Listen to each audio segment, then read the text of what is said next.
केवल इतना आपको तैयार है, इसका मतलब ये मान के चलो कि तकरीबन इस चैप्टर से जो 3 टॉपिक्स हैं, ये वाला टॉपिक केवल तैयार कर दे, ये आपको काम कंप्लीट है। दूसरा जो हमारे पास टॉपिक है वो हमारे पास है मेथड ऑफ सॉल्यूशन। किसके सॉल्यूशन हमारे पास?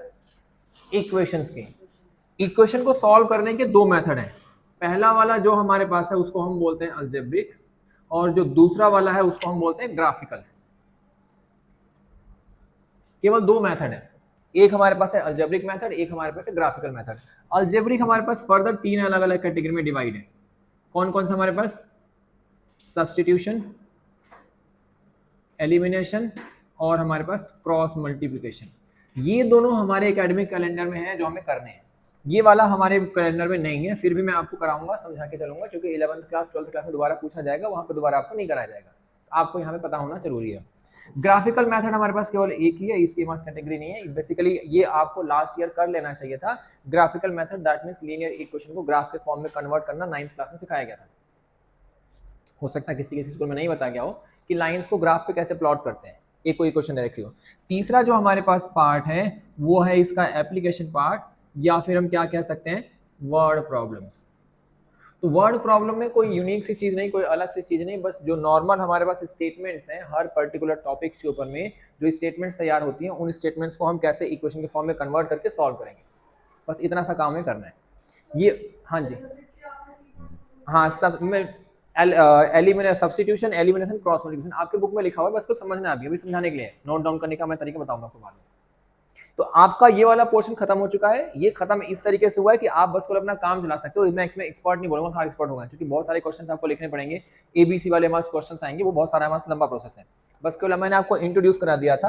आपका एग्जाम ट्यूसडे हो जाएगा, वेडनेसडे वाली क्लास में फिर से इसको हम और ज्यादा एक्सपेंडेड फॉर्म में करेंगे। फिलहाल के लिए आज हम क्या करने वाले हैं, अलजेब्रिक मेथड। अलजेब्रिक का जो सबसे पहला वाला हमारे पास है उसको हम क्या बोलते हैं, सब्स्टिट्यूशन। अब जैसा कि इसका नाम ही हमारे पास बता रहा है कि सब्स्टिट्यूशन का मतलब क्या होता है कि we are going to substitute, we are going to replace.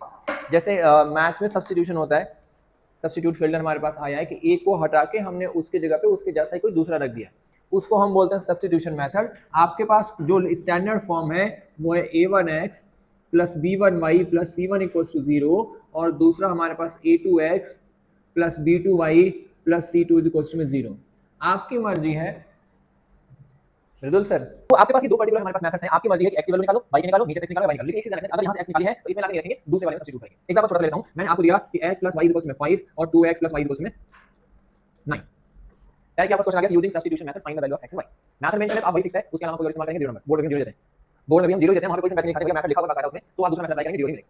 अब आपके पास हमारे पास 1 2 3 4 अलग अलग प्लेसेस हैं, आपको ये डिसाइड करना है कि कौन सा वाला इस्तेमाल करना मेरे ज्यादा आसान है। कहां से जो नंबर्स हम फ्रैक्शनल पार्ट में नहीं डाले, आप पहले वाली क्वेश्चन इस्तेमाल करो। यहां से x की वैल्यू निकालो, कितना बचेगा, 5 - का y। ले जाके यहां पे रख दो, 2x प्लस सॉरी x की वैल्यू आपने निकाली ना, तो 2 5 - का y प्लस का y दैट इज 9। 2 * 5 कितना हमारे पास 10, माइनस कितना हमारे पास 2y प्लस का y दैट इज 9, ये उधर जाएगा, माइनस का 2y प्लस का y = 9 माइनस 10, यहां से कितना बचेगा, माइनस का y = माइनस का 1, y की वैल्यू कितनी आ गई 1। ये y की वैल्यू आप लाके यहां पे रखेंगे, कितना हो जाएगा, x = 5 - का 1, यहां पे 1 वैल्यू थी, आप बस कितना देगा हमारे पास, बस इतना सा काम करना है। दो बार जो आपके पास दो इक्वेशन दे रखी है, इसमें से किसी भी एक इक्वेशन से किसी भी वेरिएबल की वैल्यू निकालनी है। जिस इक्वेशन से निकालनी है उसको छोड़ के दूसरे वेरिएबल की वैल्यू रखनी है।